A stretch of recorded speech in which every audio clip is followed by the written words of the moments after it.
All right, thank you.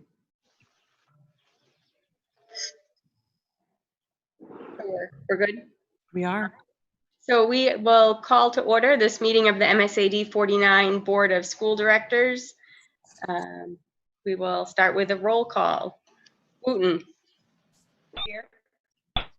Boyden here. Caverly. Absent. Davis Folsom.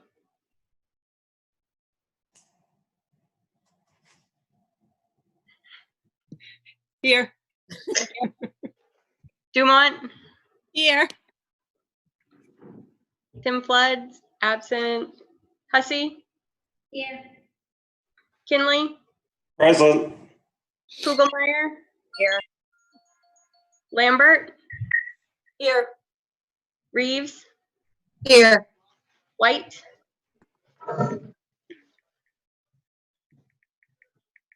And Williams. Here. Thank you. So we are at 10 this evening. And we'll have the Pledge of Allegiance. Luckily, there was a flag right behind Mrs. Hersom that I could see. Oh, there we go. There we are. Thank you. Pledge allegiance to the flag of the United States of America and to the republic for which it stands, one under God, God, indivisible, with liberty and and justice for all.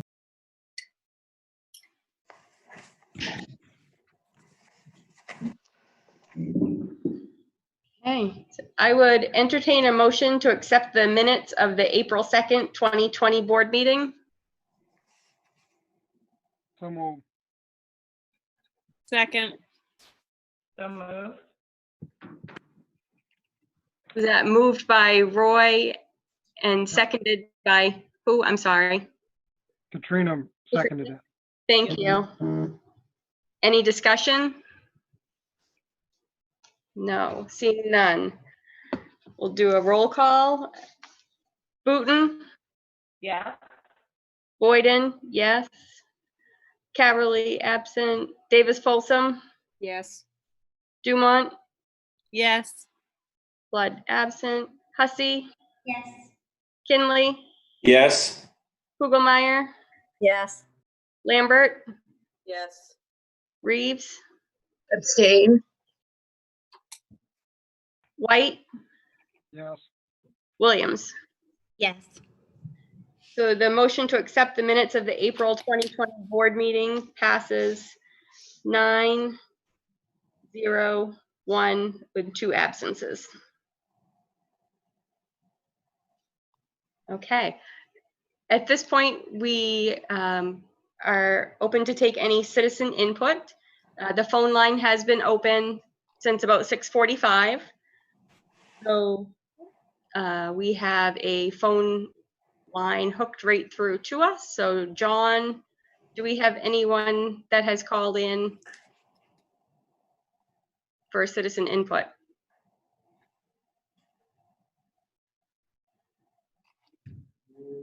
Actually, no one. There is no one. There's no one. There is no one. We can give it a moment just to, because I didn't announce it right at the beginning like I had made a note that I would on my agenda, just in case.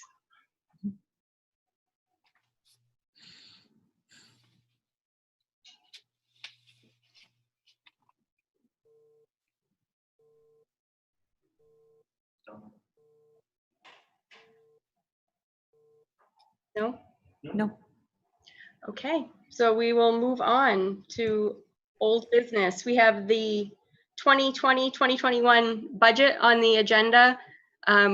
We normally would have had the finance committee meeting prior to this, but we thought it would be most useful if we just all discuss it together at this point so we know where we're at, and that way we're holding it as in a public forum. The finance committee meeting would have been a public forum as well, but this way we're all together discussing it. And Tara is here to walk us through what is included in the budget and some changes that have been put in place. You want me to go ahead? Can you hear me fine? Can you guys, Roberta, can you hear me? I can, Sorry, I muted myself and answered.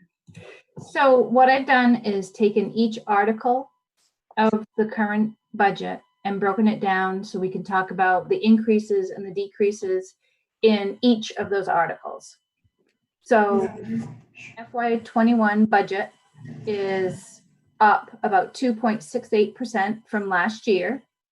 The percent of our budget that is payroll related, 79% of our budget is payroll associated account lines. If we look at the payroll accounts and the budgets from last year compared to this year, they're only up 1.4%, just the payroll portion. The biggest increase in this budget is, as a percentage from last year, is non-payroll related. Specifically, the rise in our special education cost has contributed to the biggest increase to this FY21 budget. So I'll go through the articles now. Article 1 is our regular instruction. It is up about $89,000, and I'm just going to be rough amounts with the increases and decreases. It's up about a net change of $89,000 for regular instruction. Increases, there are total payroll related budget increase of $136,000. This is related to contractual agreements that we have with our employees. Also, there's a small change because some of our federal title funds did help us in a certain position, and that's been shifted over into the general fund. There's some decreases in the regular instruction article. Furniture and copier lines decreased by about $57,000. The copiers that were budgeted and purchased this year in FY21, that's why we had budgets in there for this year, but in FY21, copiers are needed elsewhere in the district. And so they've been budgeted for in different articles this year. So overall, like I said, furniture and copier decreased by $57,000. The next article is Article 2, which is special education. Amy McDaniel spoke about this article at a previous board meeting. So I'm just going to kind of sort of skim over the overall impact of this article. The total amount of change for this article is $545,000. Payroll related, the increase is only $39,000, again, due to contractual obligations. We did have some changes in staff, which gave us some cost savings, both for payroll and benefits.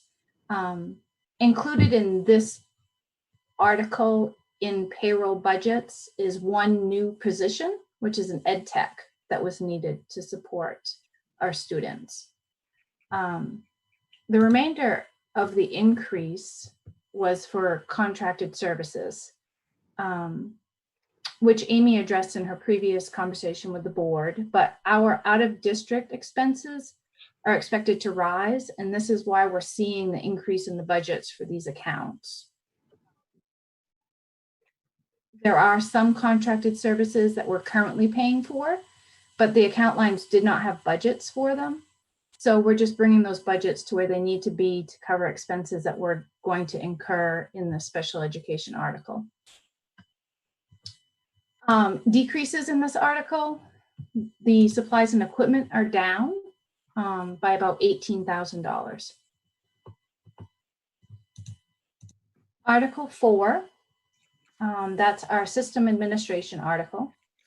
The total amount of change for this article was about $39,000. The accounts that increased, payroll related increase was only $2,500. The budgets for contracted services is up about $13,000. And that's because we're going to be entering into negotiations for our bargained agreements next year. And we needed to budget for expenses that were going to be related to that.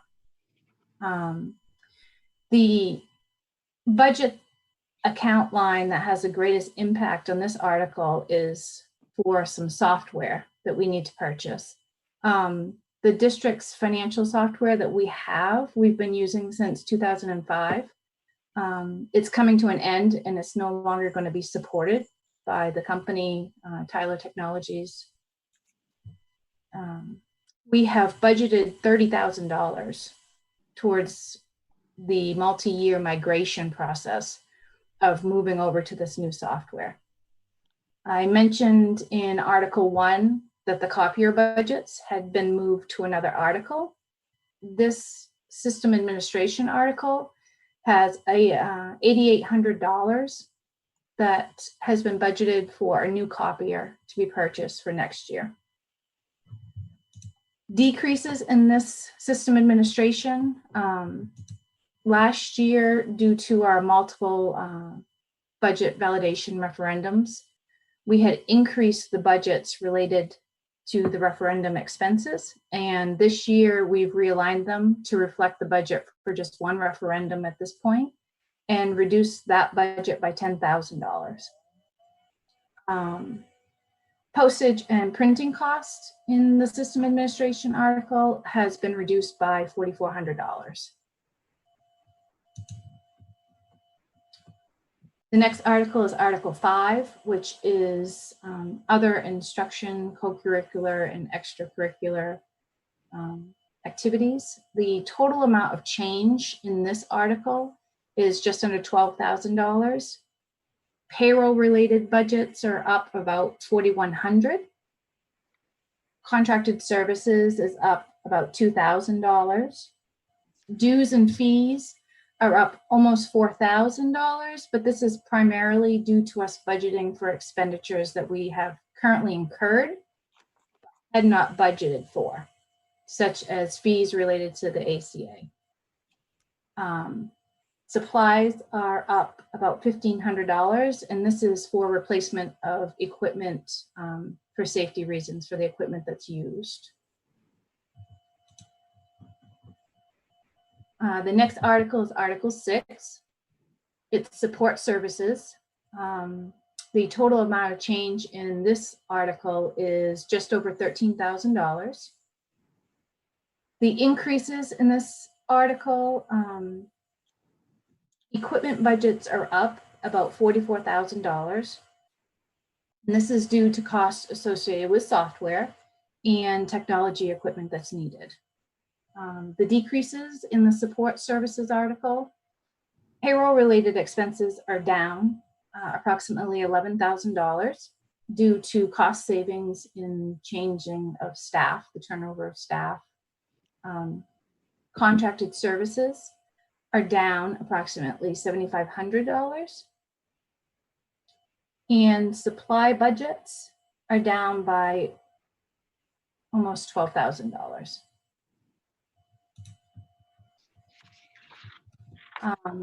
Article 7 is school administration. This article as a whole is down almost $2,000. The budgets that have increased within this article, payroll related, they're up about $19,000. That's due to contractual obligations we have, but when we hired new administrators during FY20, we hired them after the beginning of the fiscal year, and the budgets that were set for those positions were prorated because they started after the fiscal year. So the budgets were prorated. So for the current year, for our FY21, we will be bringing those budgets in alignment with the cost for a full year's salary and the benefits associated with that. The decreases within the school administration article, dues and fees are down by approximately $16,000. And that's because during FY20, our high school went through accreditation, and we needed those funds to support that process. And that's why we're able to reduce those budgets for FY21. The supply budgets for this article have been reduced by almost $5,000.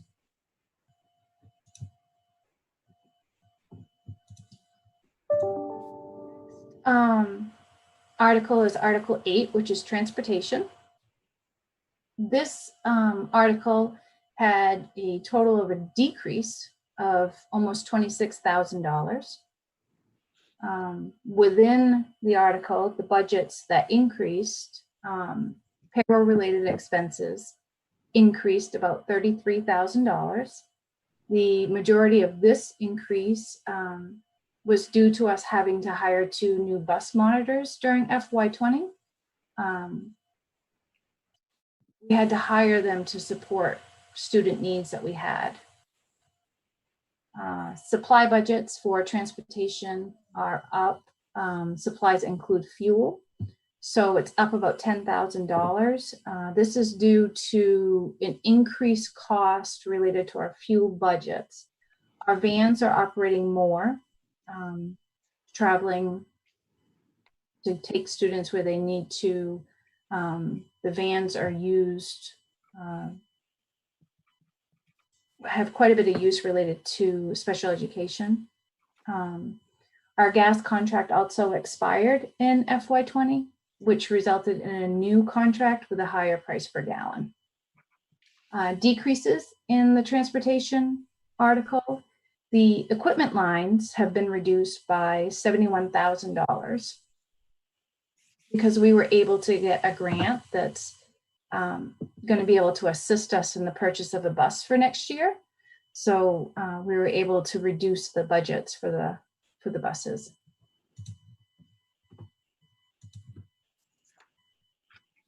The final article is Article 9.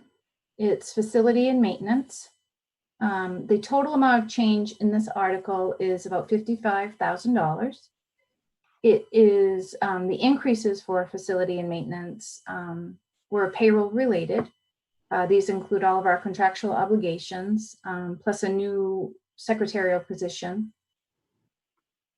We were able to reduce our summer employment payroll expenses in the facility and maintenance article by $19,000. The contracted services for this article includes phone and insurance. And our insurance has increased this year, well, for FY21. So that has led to a portion, the contracted services for facility maintenance has increased by $15,000 this year. The supply budgets have increased by almost $44,000. This is primarily related to the cost of fuel, electricity, oil, and natural gas. During FY20, the budgets were decreased. We need to replenish and realign these budgets to the expenses that we actually will incur in FY21. Decreases in the facility and maintenance article, the equipment lines were reduced by $90,000 as we do not anticipate purchasing any new vehicles for facilities in the upcoming year. That's the whole summary that I have by article. Tara, you mentioned insurance increases under Article 9. Is that building insurance, vehicle insurance? That's our building insurance. We had the gym floor last year, which impacted our insurance rates. And our insurance company is currently reaching out to other vendors in efforts to get that down. Okay, and we, at the last meeting when we talked with Amy, she had taken out about $92,000 worth of out of district placements. That is one of the items that went back in. Is that correct? Yes. Yep. So does anybody else have other questions, concerns about the budget? Yeah, this is Laura. I'd asked before on, and I'd like us to do this. I'd like to have the analysis of, like, if we were to close Fairfield Primary, how much that would take, versus keeping it open, and potentially the same thing for Albion, because if anybody's paying attention out there, you know, like, we're sliding into a terrible recession, and we're going to be asked for these. And I'm telling you, I can't support a budget in which we haven't done that work, you know, to basically say, yep, we've looked under every corner, you know, and this is not feasible, and here's why. And just saying that it's disruptive to kids' education is not going to cut it. So I just, you know, I think that we're kidding ourselves if we think it's going to be any other way in that meeting. And we should go in already prepared and with those questions to be able to answer, and saying that we've already done that. I think that Mrs. Hersom and Tara have some information about the potential of moving any students into Benton. There are obviously building costs that are associated with Fairfield Primary, and those would be saved if the building were able to be closed. However, I'll let Mrs. Hersom talk a bit about, you know, the review that she and Mr. Wedge have done of the capacity at Benton to absorb it. I know, but you're missing my point. No, Kara, I'm not missing the point. I'm trying to get all the way through a statement that we have looked at the costs associated with keeping the facility open, which is just more than $100,000, right, of building related costs, and the capacity to absorb the students and the programming into another one of our buildings. And that has been looked at, and I would like Mrs. Hersom to be able to explain what the capacity issue is. So in regard to the capacity issue, I went to the primary school and looked at, of course, the facility. We know the state of the facility. And as Jenny mentioned, the operational cost of that is around $130,000. And I went over to the Benton building recently and met with Mr. Wedge, who took me through the building, stem to stern, if you will, and talked about prospectively moving the population. But it's the population, it's the programming, and how a new population and set of 3 separate programs would live side by side with what the Benton School currently serves. So it's more than head count of students. At Fairfield Primary, we have kindergarten students, we have pre-K students in our 4-year-old program, and we also have a childcare program where we serve children who are 3 years old to the children who are served after their half session of pre-K. So you have very young populations, you have very diverse early learning programs. And at the Benton School, though we have maybe classrooms in a capacity to serve part of the programming there, say, for example, kindergarten prospectively, we do not have the space and facility to adequately serve students' needs in those particular programs. Benton currently is the district seat for some very particular special education services, a behavioral program, a life skills program that the district had captured some pretty significant cost savings in consolidating those services in a single elementary school. These were services that were provided at the 3 elementary schools a short time ago. So we've captured savings in that, but some of those programs, and again, it's special education services is ever expanding. That need is, and I think the special education budget and Amy's work with our staff reflect that ever growing, ever expanding need. It is a reality. And it would be a great challenge, and beyond just minimally serving, concerned about programming impact and how it would affect particularly very young children that we're moving into an environment that doesn't have the physical space to adequately serve that kind of programming. So yes, a head count, and that school at its height of enrollment had served a larger population, but we are currently serving students more broadly in ways that we hadn't earlier. So that's a review of what I have found. It is what we had believed to be true, but we went and gave it a look, and that is our estimation right now. And as the board is aware and the community is aware, part of the replacement of the Fairfield Primary School, and though that's years away, involves this feasibility study that we have engaged an architectural and engineering firm with to conduct for us and get the hard data and the hard facts about our capacity as facilities and our capacity to serve the educational programming needs of our varied student populations. In regard to the operational costs of Albion School, I had not solicited that yet, but I will do so. So, so what I was trying to say was that, yes, I'm well aware, as everybody is, about the operational aspects. Would we even consider moving them to Albion? I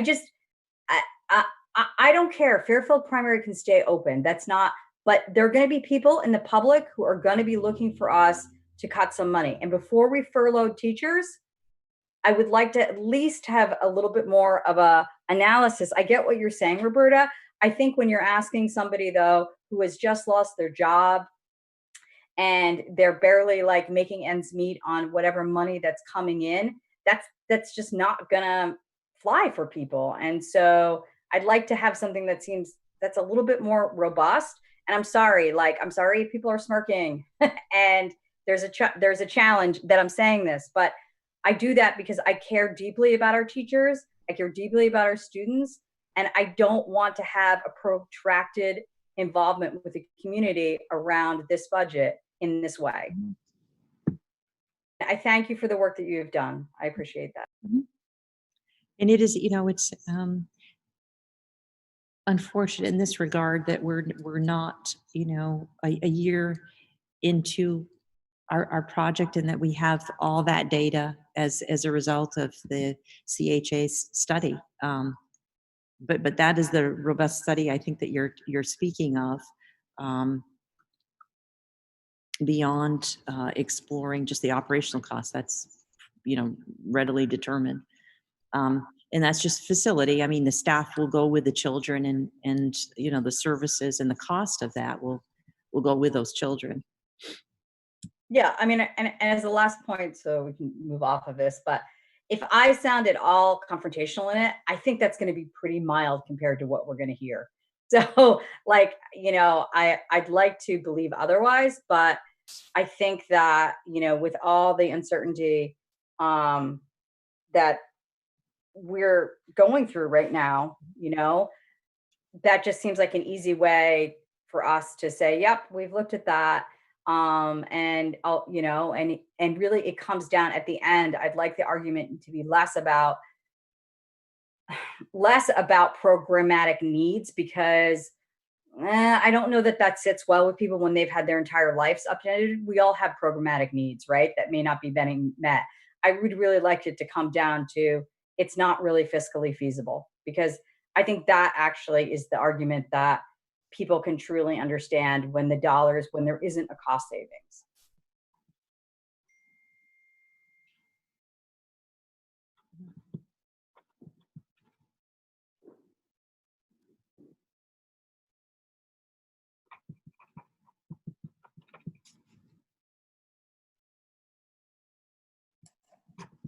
Other thoughts? Are there other areas that people want to look at in the budget?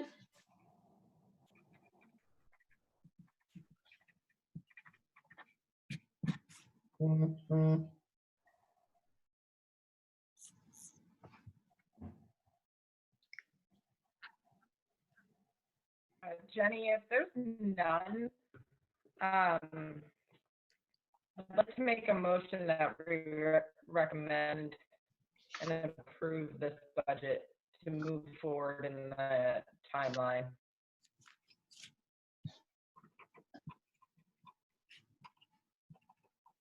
I could not hear that, Danielle.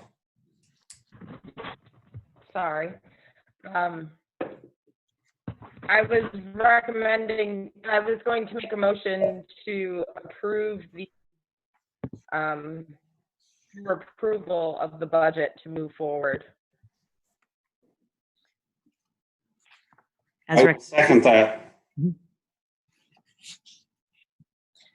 So it's been moved by Danielle and seconded by Stu to accept the budget as presented and move it forward through the process.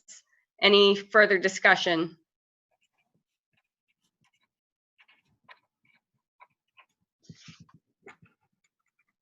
Seeing none, we'll take a roll call. Booton, Yes. Boyden, yes. Caverly absent. Davis Folsom, Yes. Dumont, Yes. absent. Hussey, Yes. Kinley, Yes. Kugelmeyer, Jane, Lambert, Yes. Reeves, Judy, Hold on. Yes, there. thank you. But it wouldn't unmute.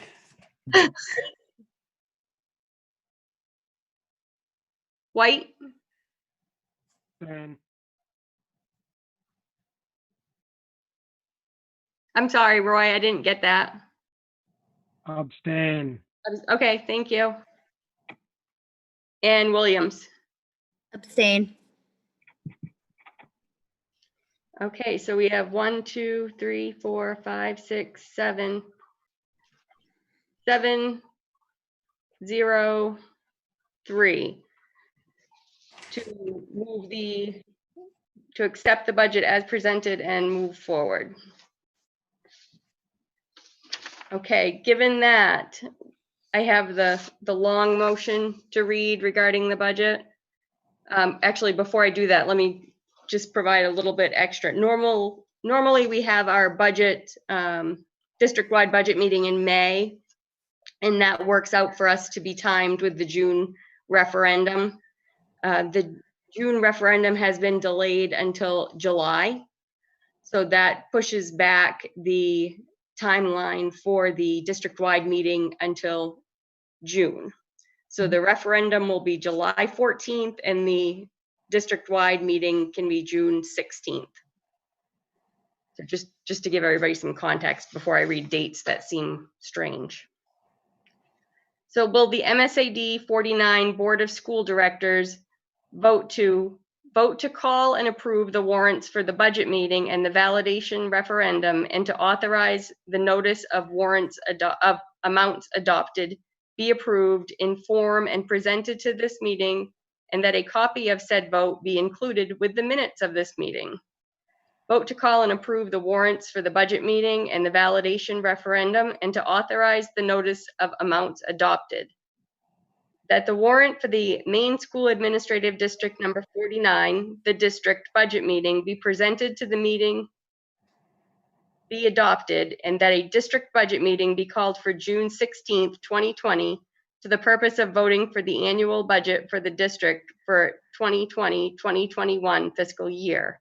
That the warrant and notice of election for the district budget validation referendum to the meeting be approved, and that a district budget validation referendum be called for June 16th, 2020, for the purpose of approving the budget adopted at the district budget meeting for the 2020-2021 fiscal year, and considering whether to continue the budget validation referendum process, and that the form of notice of amounts adopted at budget meeting presented to this meeting be approved, and that the superintendent of schools of the district be authorized and directed to complete said notice in accordance with the district budget meeting on June 16th, 2020, and to cause copies of said notice as completed to be delivered to the municipal clerks of each municipality of the district for posting at the polling places for the June 16th, 2020 district budget validation referendum. Madam Chair, I would move that motion as read.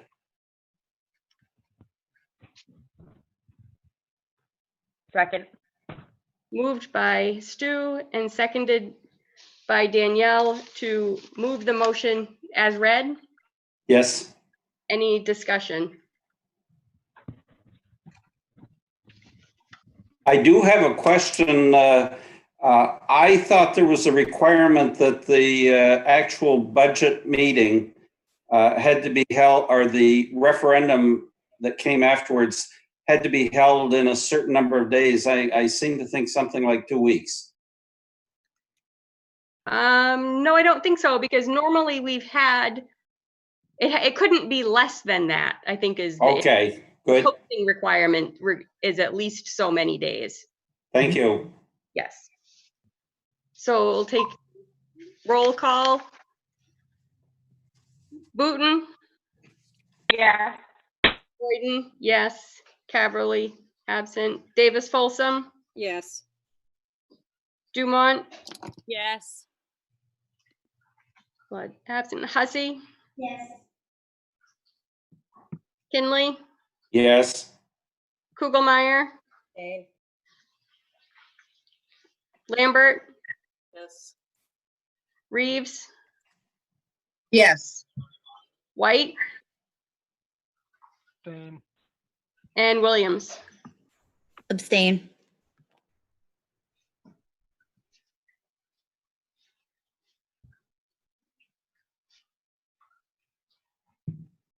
Okay, so that is 8, I didn't count right over there, 8-0-3. The motion passes. Thank you. And we will work to get the budget posted up online. Now that it has been approved by the board, we'll have the warrants for everyone to sign, and we can either do that electronically with DocuSign or stopping into the business office. Mhm. Is that correct? To be one or the other. Oh, We can't have a mixture of one or the actions. other. Right.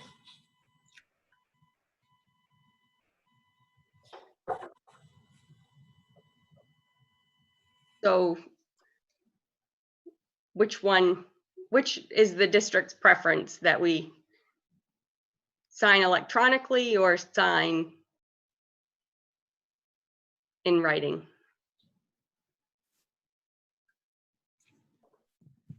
I say sign electronically, but Okay. So we can has get, everybody done that before? Because I'm happy to go in and sign, but it's just it's super easy. But if you haven't done it before, I don't know. I'm fine with the electronic. okay, as long as you can facilitate that, Tara, and make sure everybody gets through it, then that would be great. Okay. And we'll go ahead and get out the summary information, and I'm sure the books will all be printed. Right, those will go out before the budget meeting they usually go out the week or two before the budget meeting. Okay. All right, so we will move on to the closure plan, the continuity of education plan.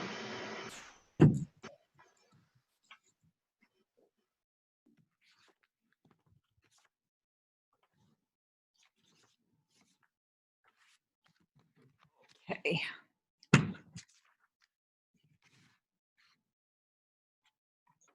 So a few updates to that, and thank you for the feedback provided. In the opening of the plan, I just articulate that it's a dynamic document and that it changes, or it is changing as our circumstance changes. I had recently put out a notice regarding how we intend to remain status quo as far as school buildings are closed, and they're closed through the school year.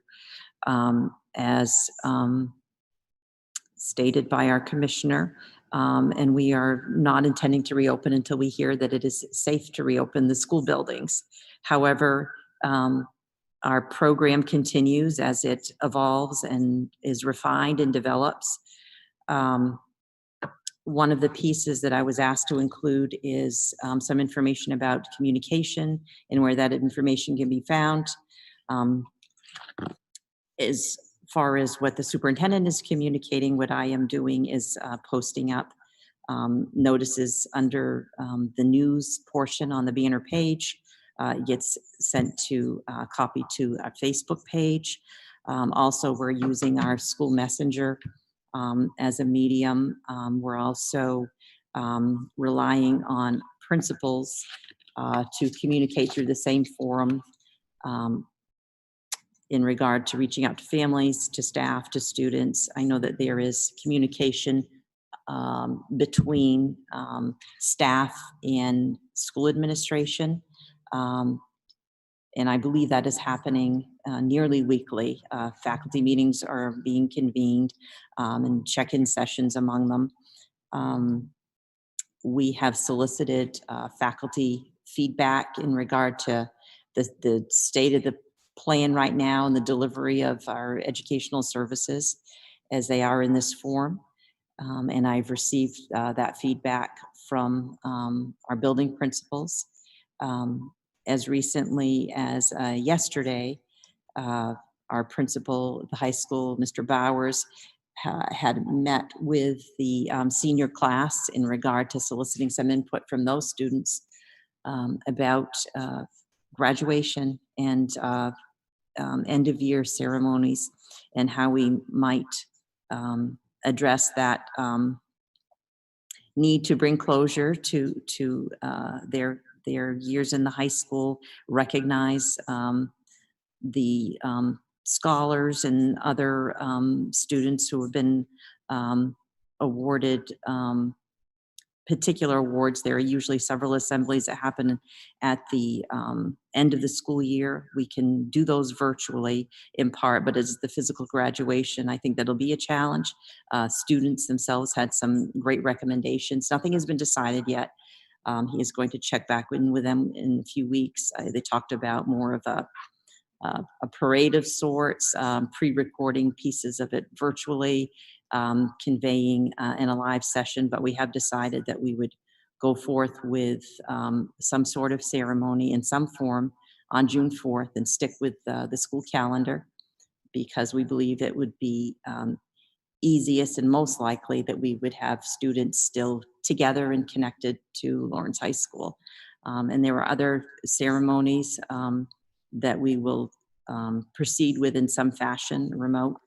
Of course, the grade 8 celebration. I know that 6th grade has an awards night in each of the individual schools, and any other particular ceremonies that we can do virtually, we will. We just don't have the specific details for that yet.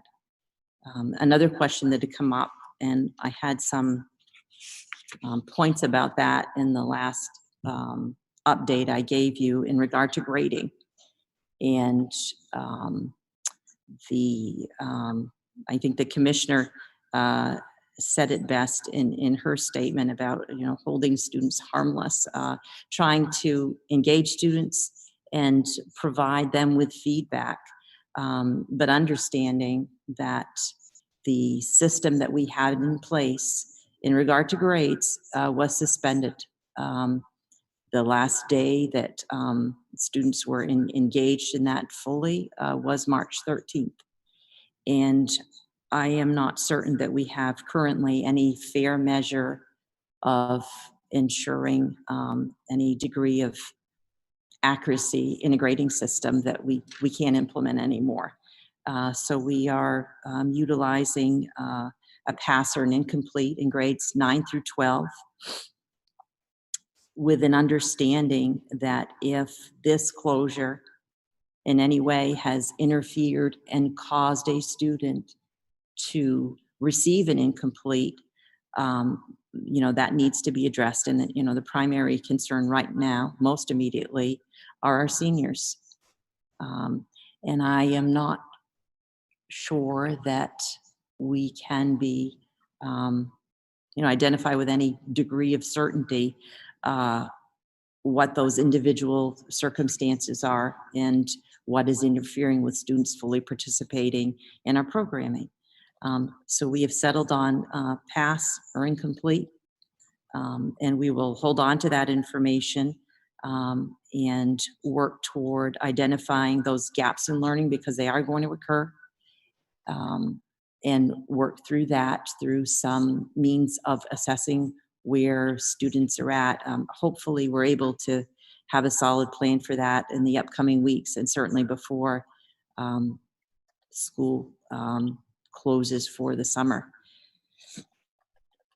Roberta, sorry, I don't understand how the pass or incomplete's going to work, because if you can't, like, what is the criteria that will give them either a pass or an incomplete? And that is just it. That's a great question. And what precision is in this? We have invited kids to engage with this, and some are, and some are not, and some are. To what degree? Again, we have a system where. But how could you give them an incomplete if we don't know why they're not engaging? And I guess the other question is, then what happens with that incomplete? Is that then, because an incomplete means that at some point you could go back to completed or not, like. Yes. And that's why, initially there's been an evolution of this in just a few weeks' time through conversations with faculty and among administrators. We had met a week or so ago and settled on that we would just track participation through grade 8. But in 9-12, we needed something different. So it began as a 0, 1, 2, and then a pass-fail. Fail sounded more punitive. And, what is the basis for this? You are absolutely right. So what an incomplete will translate to is there is some opportunity, a door is not closed, and there'll be maybe more intensive outreach. And I talked to Mr. Bowers actually this morning about that, knowing that, we were asked to capture this plan, but you're absolutely right. There is no precision to this. We'll do our best. We'll continue to connect with kids. For those who were falling into the incomplete category, and again, particularly seniors, that the time is nearing. And those lists of students were developed, students who are at risk for not graduating prior to the last day for students on March 13th. So counselors aware, the administration has sent letters, they're reaching out, notifying, trying to engage. And some of that does occur typically as graduation approaches. But the incomplete is leaving the option open and the door open, and giving kids a chance to engage with us in some way.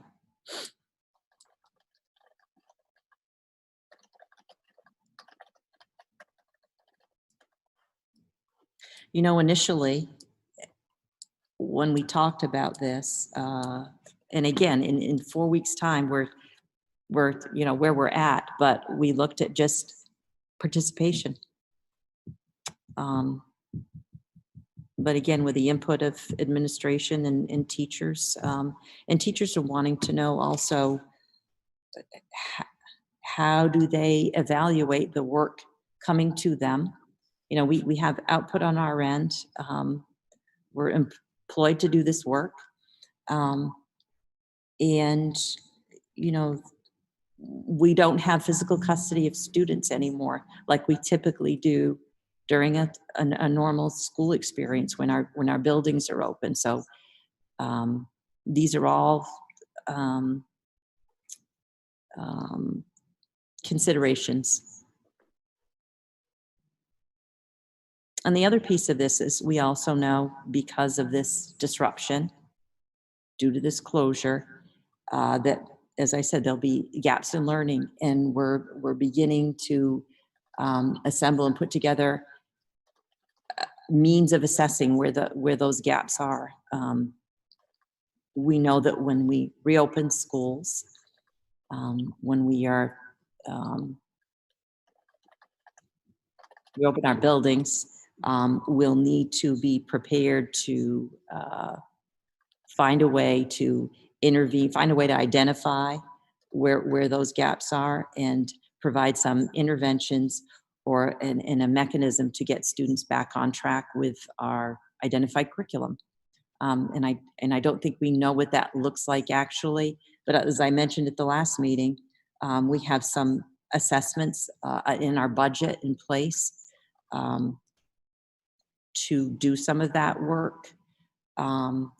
Today I was talking with an administrator in the junior high school looking at some software that could be used, and it's specific to math.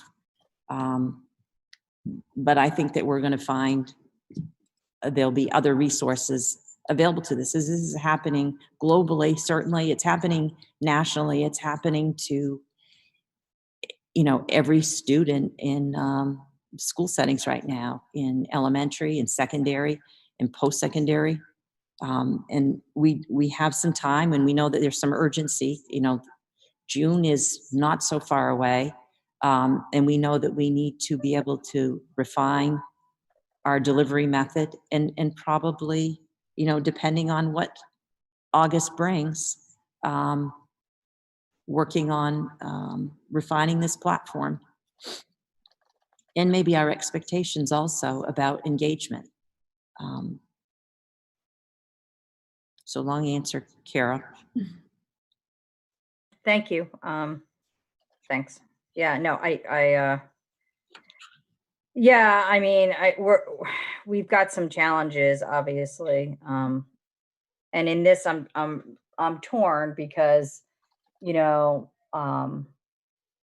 there are some school districts right next to ours are moving on with their curriculum, and so I have, I'm torn, here because I get what I understand the challenges, and where we're at in the district. So finding that balance in a situation that rapidly changes all the time is really difficult. And I definitely applaud everything that people have done. I certainly don't have a better answer, you know what I'm saying, at this point, because I think we're really torn. But it would be interesting to kind of hear, why other school districts did continue on with their, curriculum, like, you know what I'm saying? Like, rather than just reviewing old stuff, why they're moving on with some of their new stuff. It would be interesting to know. And if they find that that's going to be challenging later, Mm-hmm.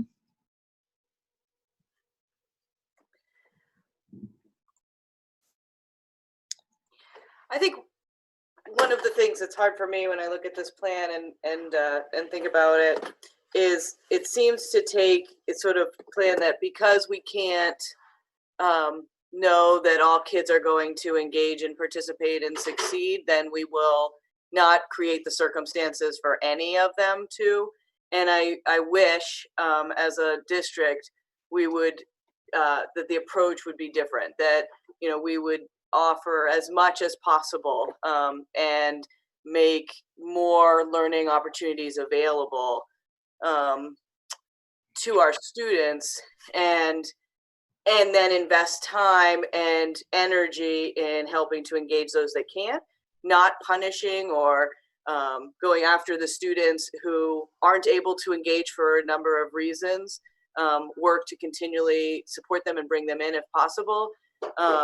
and then work to re-engage them and bring them back into it when we're able to return in our classrooms, in classroom instruction.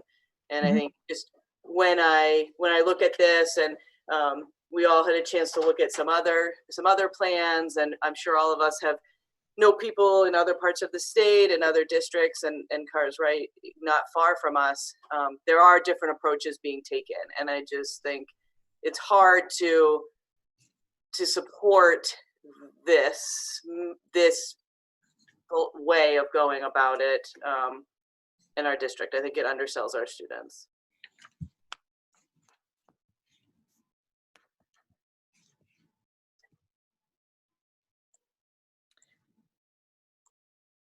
Hi, it's Judy. Actually, I thought the plan was a good one. I think one of the big things that a lot of people, I mean, it would be wonderful to move ahead, but right now, every child is learning different things at different times. And the kids are traumatized, you know, and I think we really need to acknowledge that and understand.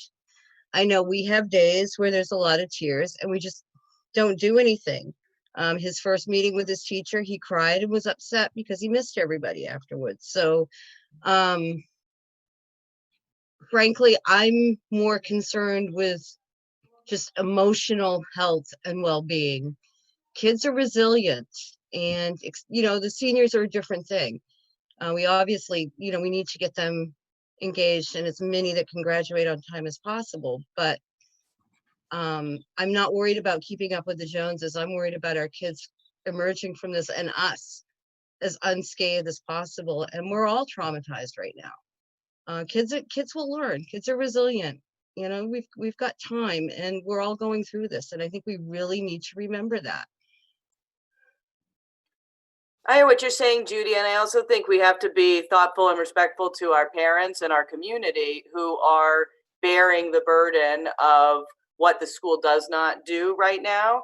And when students are home and not given an opportunities to engage, when they're not engaged in school all day long, and the expectation is that they're not, having an expectation for the high school that they'll have 2 learning activities a week is not a weekly engagement for our teenagers. And we're looking at an extended period where students will be out of school, and you have students home without that piece, that responsibility that we have to educate them. We are keeping our schools running. We are continuing, the community is continuing to fund all of that working, and yet families are having to figure out how to fill that time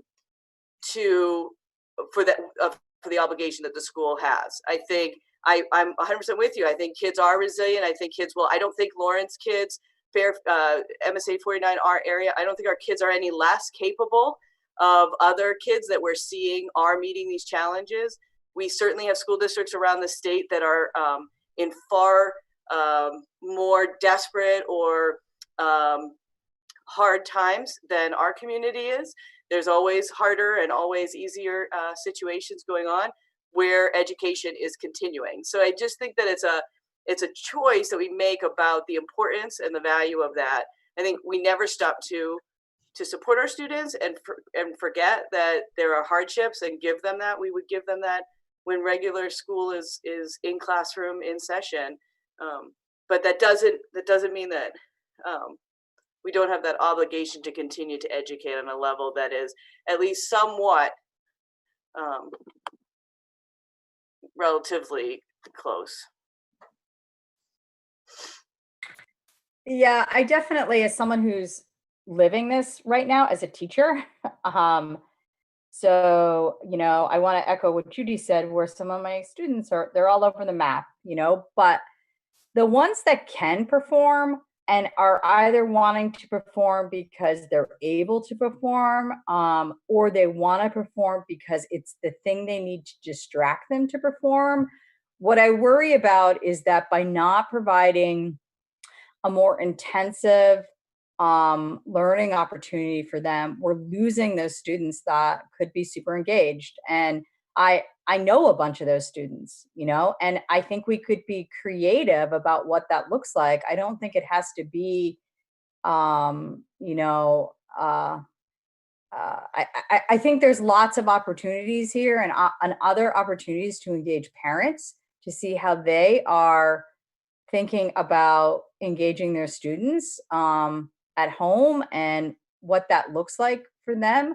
But, you know, it's not just, you know, our students aren't one thing, you know, they're multiple people. And, you know, I get where we're at. I mean, I'm not disappointed with the plan. I just kind of had that in my mind about wondering about that because other districts are really moving ahead in introducing new content and you know, continuing on. And I think it may be for those students that are able to do that. I don't know. Roberta, can you offer insight in talking to your fellow like local superintendent? Right. New content or, you know, initially the concern was no new learning because we can't ensure equity. And we moved off that point. We have settled on 2 to 3 lessons a week. But it's also been suggested to me that students are engaging in interdisciplinary activities, like we just talked about last evening. And, you know, how do you measure that and fit that into a system that is designed by content courses and reflected in some rating system that was designed for in-person, a certain number of minutes a day. I think our staff is working with families. We have received feedback from families, and I think, you know, I have not heard from many that they want more from us. However, we evolve to that, or what this looks like is more true to uh, an on-paced delivery of our curriculum, and we need to get better at it. But I think this, learning is, it's something that we all experience every day, and this is not. You're right. This platform is not designed to engage students for hours every day. So I hear saying, what more, like more activities assigned. I don't actually mean that. I think that there's, sorry, go ahead. Oh, somebody was going to say something. Oh, I would just, I guess I'll just speak for myself, and I guess I have a lot of confidence in our educators. I do not think in any level anybody's getting held back that wants more. I think that our educators they're the best. I speak highly of all of them. I think our administration is stepping up to that. I think that our teachers, and I do believe there are students that probably do want more, need more, and I think that all they have to do is ask. I think it's that simple. I think that some of the students need more, and the teachers know that. And I will just speak for my own children. When they need more, it is readily given, and the teachers are more than willing to do it. I also know that we have students that the little bit that we have done has overwhelmed them. I know that we have teachers that we have completely overwhelmed. I have a teacher that spoke to me about teaching her students. She's a teacher for 18 years, and she has taught students and roughly has 3 or 4 students in her class every year that mentally struggle. She said, this is like teaching 20 students that are mentally struggling. So she has taken every avenue that she's able to and done that. I think we can give the kids that need more. I think we can adjust what we need to, which is what the incomplete is for in my mind, instead of a pass fail, a pass incomplete, so that we can adjust it as we need to. And I also think that we need to understand that the level of stress that parents are under has to go through the students. And sometimes it's not the students that don't want to do this. It's that however it works out with their parent schedule or abilities or whatever they need to do. And we're not going to teach them through the entire summer, are we? So these kids that don't have anything to do are going to go 8 weeks this summer having to find extra projects if that's what they need to do, which is the online stuff and all that. But we haven't taught them for the last 12 summers. So I don't think that this is any different. They can still reach out and get what they need. They just need to reach out to some of our amazing educators that are willing to help. I've spoke to many, and they're all willing to help.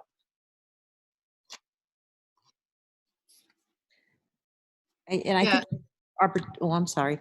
No, I just want to say is, you know, I think of all the parents out there.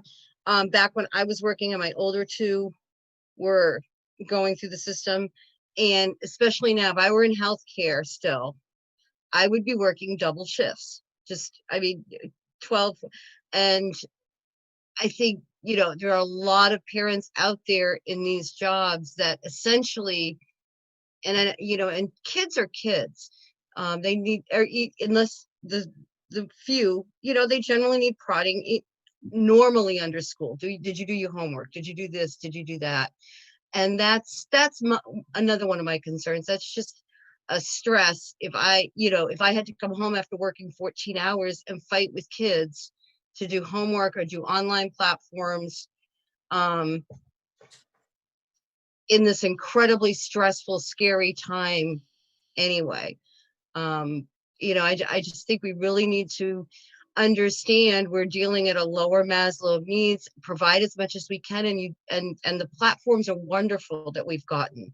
As I said, a lot of kids don't have what Jace has, which is me at home and his mom at home. He flips back and forth, and the availability of all this stuff, it's out there. But what he's learning, and to accept this is district-wide, what he's learning is not what the little boy next door is learning. And it's just not normal school. And I just think accepting where we are needs to be a big piece of this. Providing what we can, but supporting families. That's more what I'm about.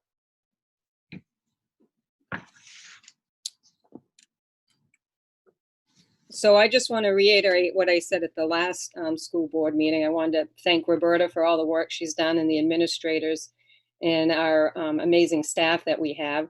Being a teacher of 35 years, we have to remember that our teachers were thrown into a whole new way of teaching and using Google Classroom and getting on Google Hangout Meet. I mean, there's just a variety of things that we had to learn, and I'm going to say we, because I am a teacher, within a very short period of time. I know I was very stressed for the first 3 weeks. I probably still am stressed now here and there.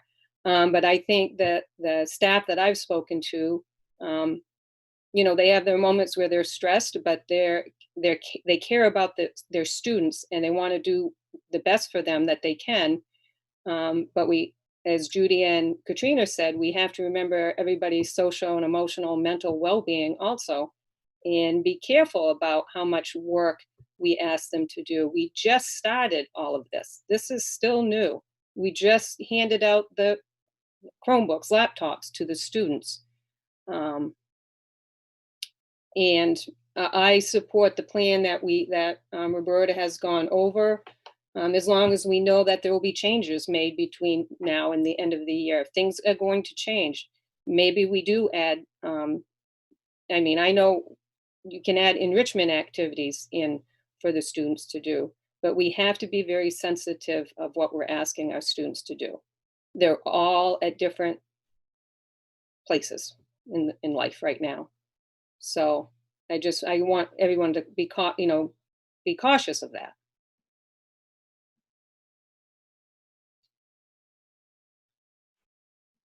That was my point. I'm not for like piling stuff on. I'm just saying for the students that may want some more. And I think posting a note, you know, or if faculty members are saying to them, if you want more, I'm happy to deliver more. It's just some of that messaging, right? I don't have a problem with the plan. I too am teaching. I get what it's like. I've had to do everything else that everybody has too. I'm well aware of it. So I don't want, and I wrote an email to the teachers saying how grateful I am. I understand that. I'm not meaning in any way to diminish anybody's work. I'm just saying there are kids that, probably may want to do a little more. And I just want to make sure that that's an option for them. And if it's as simple as, reach out to your teacher and they can do X, Y, or Z, that's great. Or what I was going to even suggest is, the reflective, there's Roberta, in my own class, I teach about formal and informal learning and what that looks like. And most of our learning, honestly, that goes on is informal, and so I would argue that I think that parents are probably doing some really creative things. And if parents felt like they wanted to share some of the creative things that they're doing with their kids, that would be cool too. If they had time, like nothing has to be mandatory. But I do think that sense of community and getting kids to sometimes explore. And I'd love to reward a kid, in all honesty, who was like, what, I'm not really interested in this, but I am interested in teaching myself Japanese, which somebody actually told me their kid in Lawrence is doing right now. So I, and I'm like, that's great. Let's reward them for that. Like, let's allow them to be free in this moment too, because if that brings them solace, that's good. So I'm just, wanting to make sure that we're not, that we're having a little breath in there. That's all that I'm saying. I'm not trying to criticize anything. I'm just saying, I think that's a reality too. And I think that there are students that are doing things like that. Well, I think, Carrie, you make a great point, and you talked about a flipped classroom. What our output, here are the 2 to 3 lessons, but the learning comes from whether you're physically present with kids or we're doing this remotely, are those conversations. And teachers are engaging through their office hours or individually with students or small groups. And it's that kind of back and forth conversation that evokes more questions. And maybe I'm confident that those are points of opportunity where students who want or need more get that from their very attentive teachers. I know that is happening. And things evolve in any sort of discussion. It's the nature of a conversation, and learning comes from that. So there's a delivery method, but it's that type of engagement that we've asked teachers to engage in with students, and they are. I am certain of that, and productive things come from those interactions. And maybe we get better at that, but other things are coming out of those interactions, as I've noted in the communication section. And what our Commissioner Pender-Macon articulated in a recent meeting where she joined the Kennebec Valley Superintendents Association, is a regional meeting. But she talked about this defined as it's emergency education is what it is. And she laid out priorities just a few short days ago. And I think we are in keeping with that philosophically and, word and deed, that we're primarily looking for, ensuring the health and safety of our students, their emotional well-being, while ensuring these opportunities. And I think that they are all in concert with one another. And out of those interactions we are hearing more and more of that vein of stress coming from children, very young children. And I can tell you in 3 days' time, we have had welfare checks done on, law enforcement has gone to the homes of some of our students. So teachers are doing what they do in person. They're doing it virtually now, but being attentive to all those pieces. When you're having a conversation with someone, there are other things that you glean from that conversation and pick up on. So I would contend that the learning opportunities are there. We're calling them opportunities, whatever we're labeling this now. we are not in person with students anymore, but we are doing our best to serve them well, competently, and ensure that they're ready for the next step, whatever that is. And that is going to be newly defined. And, you know, again, as educators, we have a great opportunity in this to recast things or reimagine things and improve upon what we're doing. So this is not perfect, and I've said that repeatedly, and we're doing our best to grow this, refine it, and have it meet the needs of, well, we don't even know what all those needs are, but we're trying to adapt. And as a teacher, we learned that mostly it is responding to an individual. You know, this whole, you know, RTI in this state, it is K-12, the response to intervention, and it is a student's response to our intervention. And the idea behind that is it is individualized to a person what they need, to a student what they need. So we are trying to build capacity for that. But I know that our staff are working hard and have a great will, and many of them, you know, have found this to be, like I said, it's sad. It is also very rewarding. It's challenging. It's exhausting. I'm looking here at principal sent me something that a letter from a kindergarten student to her teacher, and she writes, it's to Mrs. Sally, but the student writes out, "How are you? This coronavirus is taking too long." And, you know, that kind of captures, you know, the essence of where we're at right now. I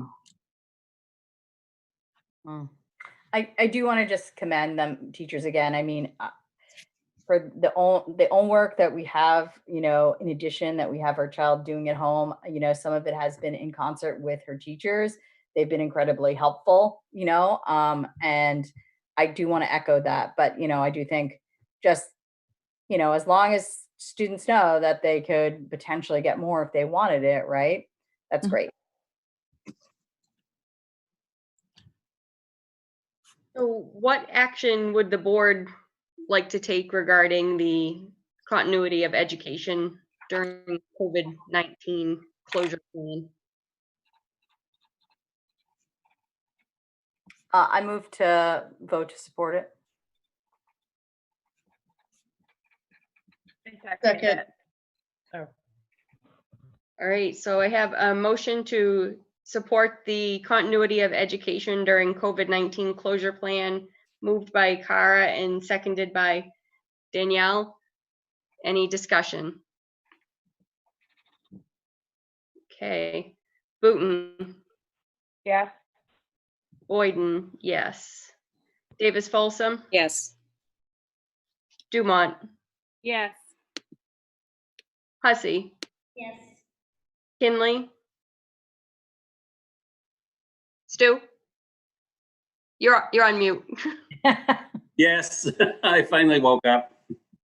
Kugelmeyer, Yes. Lambert, Beth. I hear you. I'm just taking a minute. Thank you. Okay. Yes. Reeves, Yes. White, Yes. Williams. Yes. Okay, so that is 11, 0, 0. Thank you. All right, under new business, we have no resignations.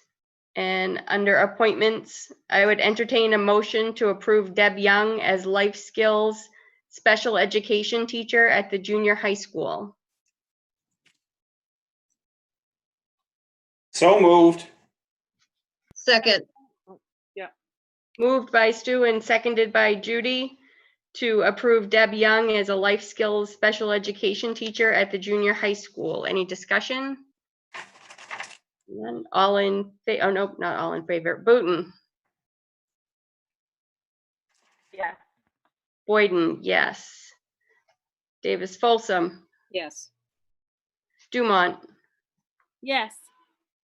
Hussey, Yes. Kinley, Yes. Kugelmeyer, Yes. Lambert, Yep. Reeves, Yes. White, Yes. Williams. Yes. Thank you. So that is 11-0-0 to approve Deb Young as a life skills special education teacher at the junior high school. Tell you a little bit about the person, and this will be effective next school year. She has a Bachelor of Science from the University of Maine. She has 7 years experience, and she's currently a special education teacher in Hodgson, Maine. Thank Are you. there any committee reports? We've done finance and facilities, but were there any other committees that met in between the 2 meetings? No, I did have a question though. Roberta, do you want to have an education meeting like virtually, or you'll let us know? Because I haven't pushed that because I've been assuming that people were, learning the new ropes. So I didn't want to be like, and let's talk about these other things too. Well, I think, we had nearly wrapped up the business. You had ended the discussion about the transportation piece and the start time. I will have a calendar before the board for the May meeting. I have heard Sandra Poulin, who was part of that committee and part of the leadership of the Teachers Association, is going to provide the feedback for one of the pieces we had talked about in regard to parent-teacher conferences and how we might make it a change in the, I believe, the spring conferences. Yeah. Okay. But otherwise, I think we're okay right now. All right. Well, if others, come forth, I'm happy to meet, convene a meeting. But like I said, I didn't want to be like, yeah. Thank you. Okay, so we'll move on to the superintendent's report. And I've covered nearly all I wanted to say. This huge effort going on with our meal delivery and our nutrition program. As I had mentioned earlier, we are going to adhere to our calendar, so students will be on break next week. But our meal deliveries we plan to serve families identified in the number of meals. The volume is, 2 meals a day times 5 days. And I laid out in the plan, I think, some of the particulars of.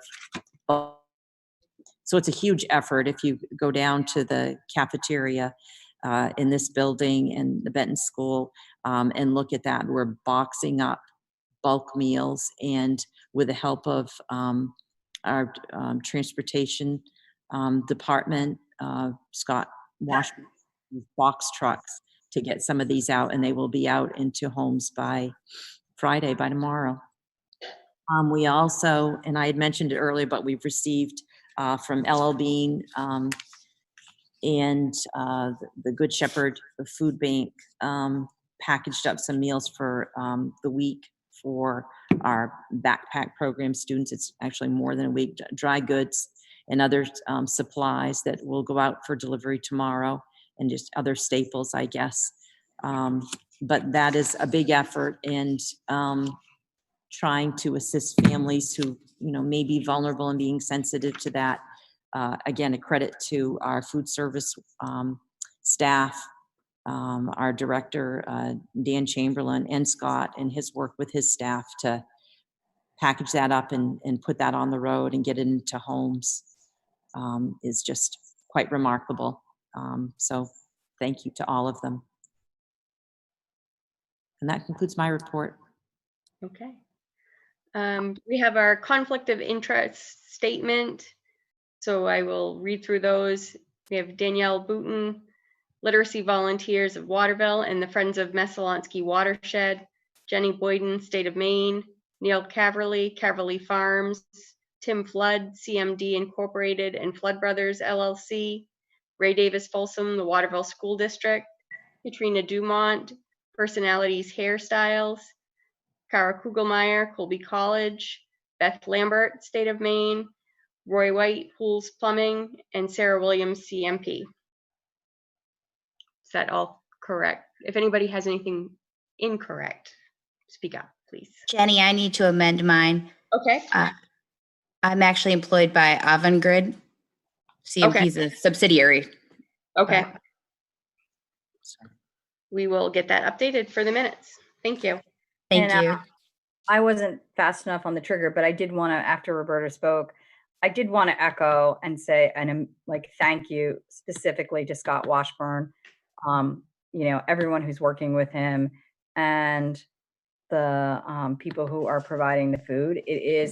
They're like superheroes. I mean, I imagine after all this is done, we could have a parade for them. Their work is literally outstanding. They are keeping, they're like the front line, and I'm just so impressed by them and the gratitude. Yeah, huge. Absolutely. Thank you. At this point, I would entertain a motion to go into executive session pursuant to 1 MRSA Section 4056A to discuss contract negotiations. So moved. Second. Moved by Stu and seconded by Katrina. Sure. Was it not Katrina? No, it was me and somebody else, but I don't know who the It was somebody Heather. else was. It was Heather, sorry. Okay. Booton, Yeah. Boyden, yes. Davis Folsom, Yes. Dumont, Yes. Hussey, Yes. Kinley, Yes. Kugelmeyer, Yes. Lambert, Yes. Reeves, Yes. White, Yes. Williams. Yes. Okay, so that is 11-0-0. We'll go into executive session pursuant to 1 MRSA Section 4056A to discuss contract negotiations. We'll go in at 8:29. And we'll just need a moment to take everything down for the YouTube.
Okay, we are out of executive session. Thank you. Chair, I would move that the board approve the contract with the Teachers Association, or with the Tech Threes as negotiated. Second. It has been moved by Stu and seconded by Danielle to approve the EdTech 3 agreement as discussed. Any discussion? Okay. Booton, Yes. Boyden, yes. Carefully absent. Davis Folsom, Yes. Dumont, Yes. Hussey, Yes. Kinley, Yes. Kugelmeyer, Yes. Lambert, Yes. Reeves, Yes. White, Yes. Williams. Yes. Okay, and that passes 11-0-0 to approve the EdTech 3 agreement as discussed. Thank you. I do want to make one note regarding a motion that we had at our last meeting. We had a motion that authorized the chair to sign the Teachers Association grievance settlement and memorandum of agreements as discussed in that executive session. That was presented to the Teachers Association and there were some edits made, so that continues to be under discussion and it will go back to the board to review once all edits have been finalized, and we will address it again at that time. Is there any other business of the board this evening? No, only to say again, thank you to our students and our teachers and administrators, for their work during this unprecedented, time where we don't have a roadmap and everyone is in some degree of frustration to real pain. So Absolutely. We certainly appreciate everyone's patience and understanding as we work through all of this. And we yes, appreciate. and if whether or not you be, yeah, and whether or not we be religious or agnostic, we're all hoping, praying, wanting this to end as quickly and as safely for everybody as possible. Agree. I would entertain a motion to adjourn. So moved. Second that. Moved by Kara and seconded by Roy to adjourn. Booton, Yes. Boyden, yes. Davis Folsom, Yes. Dumont, Yes. Hussey, Yes. Finley, Yes. Kugelmeyer, I guess. Lambert, Yes. Reeves, Yes. White, Yes. Williams. Yes. Thank you all. That's 11-0-0. Will be adjourned at 9:01 p.m. And information regarding signing the warrants will come out from Tara. Thank you. Thank you. Thank you. Bye, everybody.